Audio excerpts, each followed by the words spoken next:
Student, आज की class है रसायन विज्ञान की क्लास, जो बेसिक क्लास चल रही है। और आपको पिछली क्लास में आपको बेसिक कुछ पदार्थों के विषय में बताई गई थी, मेटल क्या होती हैं, उसी से संबंधित आपको कुछ बेसिक्स स्टार्टिंग है। रसायन विज्ञान के अंतर्गत जो छोटी छोटी कण होती हैं, पदार्थ होते हैं, द्रव्य होते हैं, उसको सही तरीके से सुसज्जित, सुगठित, सुव्यवस्थित तरीके से उसका अध्ययन किया जाता है रसायन विज्ञान के अंतर्गत। रसायन विज्ञान के अंतर्गत बहुत सारी उसका ब्रांचेज होती है। रसायन विज्ञान का जो भी खोज टीम हुई थी, एक कीमिया शब्द से हुई थी। कीमिया शब्द केमिस्ट्री यानी कि ग्रीक लैंग्वेज है। कीमिया शब्द से हुई थी केमिस्ट्री का निर्माण, और उसी से रिलेटेड हमारा रसायन विज्ञान चलती है। रसायन विज्ञान के अंतर्गत हमारा अकार्बनिक रसायन, कार्बनिक रसायन, सामान्य रसायन, कुछ ये रसायन के विषय में आपको आज थोड़े बहुत डिस्कस करते हुए आगे की ओर बढ़ेंगे।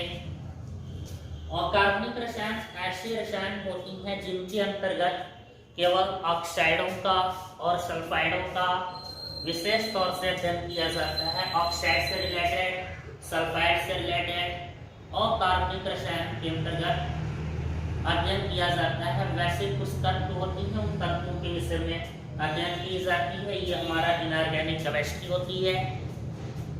ऑर्गेनिक केमिस्ट्री के अंतर्गत विशेष तौर से ऑर्गेन से संबंधित, कार्बन से संबंधित, जीवों से संबंधित, कार्बोनेट, बाइकार्बोनेट, ऑक्साइडों, ये सारी चीजों को छोड़ करके बाकी जितने भी चीज का अध्ययन होता है हमारी ऑर्गेनिक केमिस्ट्री के अंतर्गत होती है।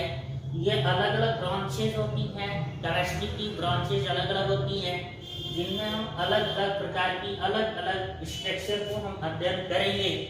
सामान्य रसायन के अंतर्गत सामान्य तरीके की जितने भी ठोस, द्रव से गैस या अदरवाइज जो पदार्थ का निर्माण हो रही है किसी भी तरीके से, हाँ, ये सारी चीज सामान्य रसायन के अंतर्गत। वैश्लेषिक रसायन के अंतर्गत जो होती है, जो कॉस्मेटिक, सौंदर्य से संबंधित है ना, वैश्लेषिक में सौंदर्य से संबंधित कॉस्मेटिक जो सामान वगैरह यूजेस की जाती है ना, वे सब के सब इसके अंतर्गत आती हैं।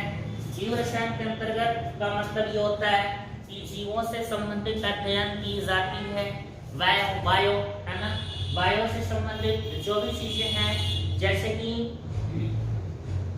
जीवों से उत्पन्न होने वाली कार्बनिक या अकार्बनिक रसायन, जिनका अध्ययन जीव बायोकेमिस्ट्री के अंतर्गत की जाती है।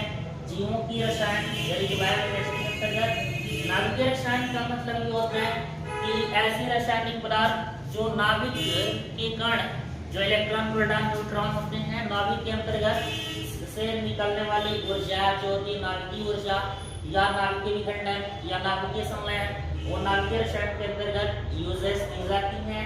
युद्ध रसायन के अंतर्गत जो विस्फोटक पदार्थ बनाई जाती हैं, विस्फोटक पदार्थ में जैसे कि अगर मान लीजिए पटाखा है, विस्फोटक पदार्थ में आपका परमाणु बम है, हाइड्रोजन बम है।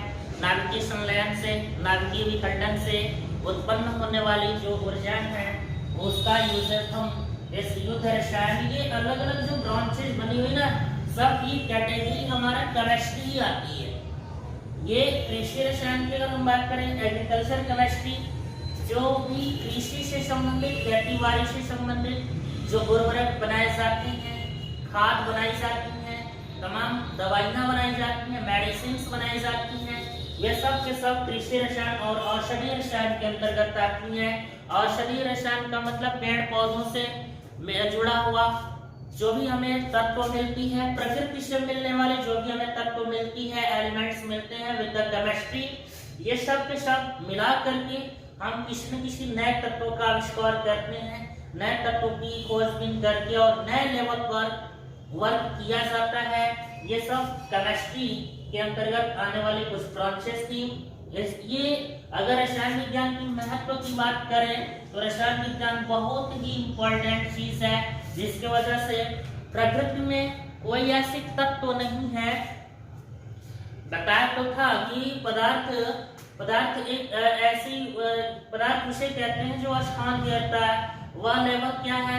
प्राकृतिक लेवल से या कृत्रिम लेवल से सभी प्रकार के पदार्थ हमारे केमिस्ट्री के अंतर्गत ही आती हैं।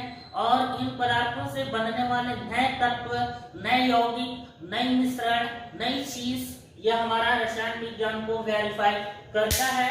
और दूसरी चीज अगर हम बात करें कि इम्पोर्टेंस ऑफ केमिस्ट्री के अंतर्गत आप देखे होंगे कि कोई ऐसी पदार्थ नहीं है जो मानव उस पदार्थों से वंचित हो।